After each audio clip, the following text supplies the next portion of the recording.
Avec Photoshop CS6, non seulement vous pouvez réaliser des montages photographiques, mais aussi créer des animations à partir de vos images.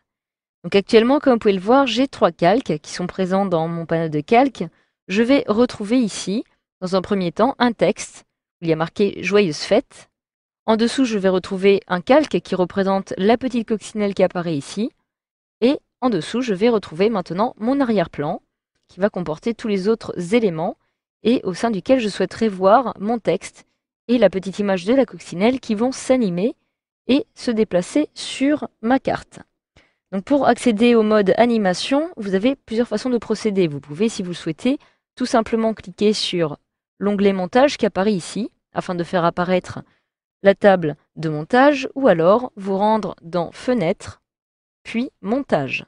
Lorsque je clique, je retrouve ici la table des montages qui apparaît, qui va me permettre de procéder justement à la création de ma carte animée.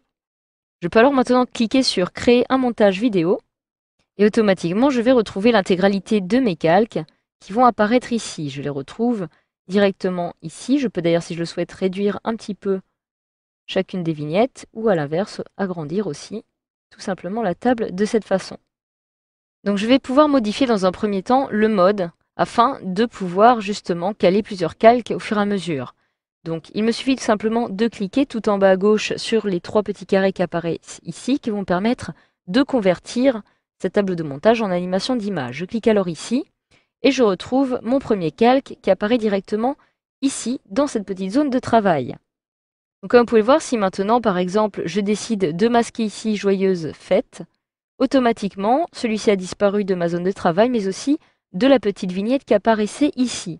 Donc en fait, dans cette interface, les différents calques que vous allez obtenir ici vont être ceux qui vont représenter ce que vous trouvez dans votre zone de travail. Donc si, par exemple, je conserve Joyeuse fête comme ceci, et que je décide maintenant de créer un nouveau calque en cliquant ici, automatiquement, je vais avoir cet aperçu qui va apparaître ici. Je peux alors décider de l'afficher à nouveau comme ceci, et en même temps, pourquoi pas, de déplacer la coccinelle un peu plus.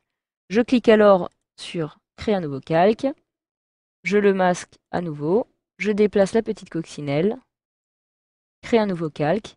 Donc au fur et à mesure, je vais avoir ici les différents éléments que je vais décider d'animer, qui vont apparaître et qui vont être déplacés.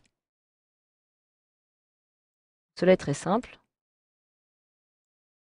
Il me suffit tout simplement de cliquer sur Créer un nouveau calque à chaque fois, afin d'effacer ces éléments ou de les déplacer.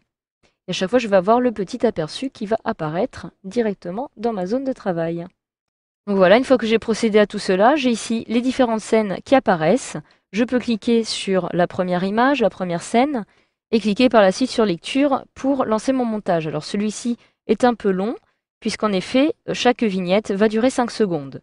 Je conserve alors mon clic sur la première vignette, je maintiens la touche maj enfoncée et je clique sur la dernière pour toutes les sélectionner.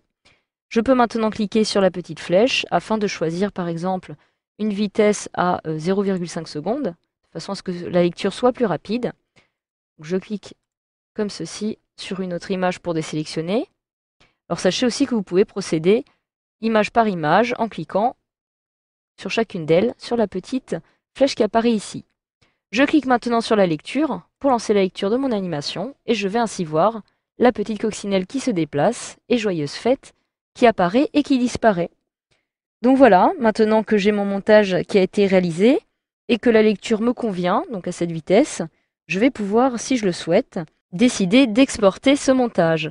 Donc je retourne ici sur le début de mon montage, je me rends maintenant dans Fichier, puis je retrouve Enregistrer pour le web. Je clique alors dessus et j'ai automatiquement cette petite fenêtre qui apparaît, qui va me permettre de régler les différentes options relatives à mon montage. Donc tout en haut à droite, je vais retrouver dans un premier temps ici les paramètres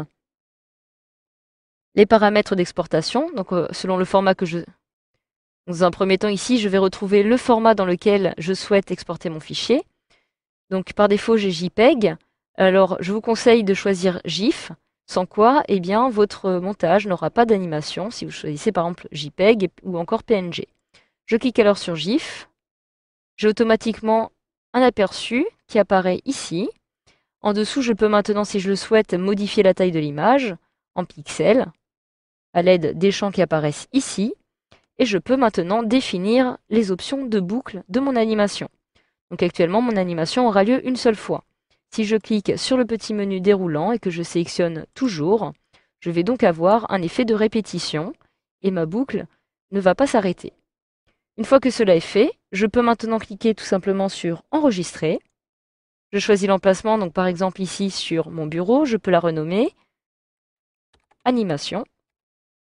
Et je clique sur Enregistrer pour valider le tout. J'attends un petit peu que cela soit pris en compte.